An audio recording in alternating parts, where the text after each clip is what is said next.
paano nga ba i-turn off ang ating active status dito sa Facebook or sa Messenger. So, sa video natin, yan yung ituturo natin, no?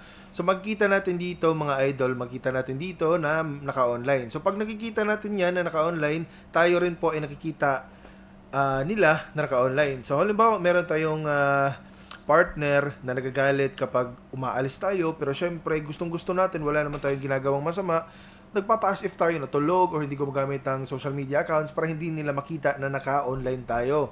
So, ang gagawin lang natin is ito turn off natin yan. So, paano nga ba? So, kiklik lang natin to. Ayan, tong tatlong dots na to. Click lang natin yan. Tapos, scroll down tayo. Meron tayong makikita ang active status na ayan, naka-on. So, dito, naka-on. Pwede natin yung i-turn off. Ayan, automatic, naka-turn off na. So, dito, meron ding options na active status on for some.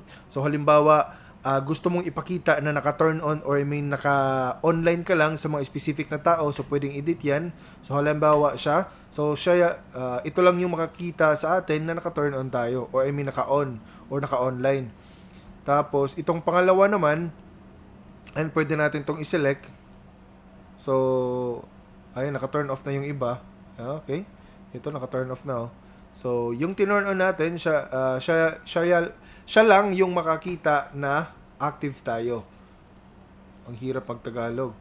Okay? Tapos, ito naman, yung pangalawa, i-custom din natin kung sino yung makakita na turn off tayo. So, halimbawa, online lahat, tapos yung jowa natin off, sabihin natin na natutulog na tayo, tapos i-select natin siya.